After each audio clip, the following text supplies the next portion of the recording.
दोस्तों, तो इजराइल जैसा मालदीव ने जैसे ही भारत की बुराई की, इजराइल ने कर दिया लक्षद्वीप के लिए बड़ा ऐलान। जानिए क्या है डिसैलिनेशन तकनीकी, जिससे दूर हो जाएगी लक्षद्वीप की सबसे बड़ी दिक्कत, फिर होगी बम्पर कमाई। पहले मंत्रियों ने बोला विवादित, अब मटाटो ने किया हैरान करने वाला दावा। सुनकर आप भी कहेंगे ये कैसे होगा।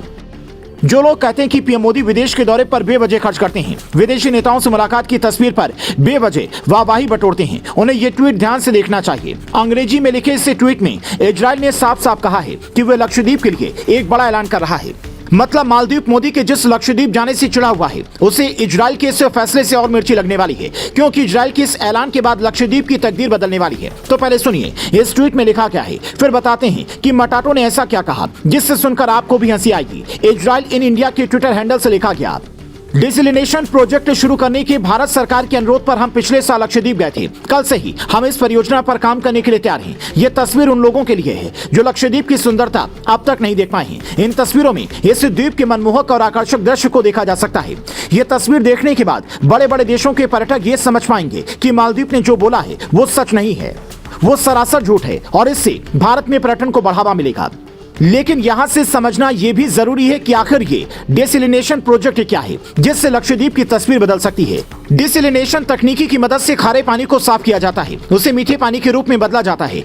खारे पानी को मीठे पानी में बदलने की तकनीक फिलहाल इजराइल के पास है, क्योंकि इजराइल भी समुद्र से घिरा हुआ है, वहाँ की भूमि रेतीली है, वहाँ पानी की दिक्कत है। इसीलिए इस तकनीक की मदद से वो अपने लोगों की पीने की पानी की जरूरतों को पूरा करता है। और लक्षद्वीप में सबसे बड़ा संकट पीने के पानी का है।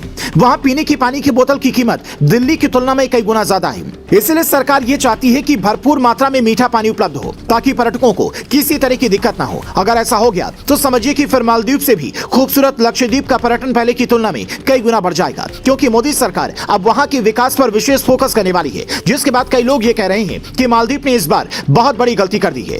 अब वहां घूमने के लिए सिर्फ भारत से ही नहीं बल्कि उन देशों से भी पर्यटक कम जाएंगे जहां से भारत के रिश्ते अच्छे हैं, और इसका फायदा लक्षद्वीप को मिलेगा। वहां अगर पर्यटन से अच्छी कमाई होगी तो फिर भारत की अर्थव्यवस्था को भी मजबूती मिलेगी। लेकिन इन दावों से अलग मटाटो यानी कि Maldives association of travel agents and tour operators ने कहा है कि भारत अगर लक्षद्वीप में पर्यटन क्षेत्र को विकसित भी करता है तो इससे मालदीव के पर्यटन उद्योग पर ज्यादा प्रभाव नहीं पड़ेगा, क्योंकि हम सिर्फ भारत पर निर्भर नहीं हैं। हालांकि वहां की कंपनियां चाहे कुछ भी कहें, पर सच यही है कि मालदीव की सरकार भी ये जानती है कि उनके लिए भारत की अहमियत कितनी है। इसलिए पीएम मोदी को लेकर विवादित बयान देने के कुछ ही घंटे बाद 3 मंत्रियों को सस्पेंड कर दिया, और अब राष्ट्रपति को हटाने के लिए कई सांसदों ने आवाज उठानी शुरू कर दी है।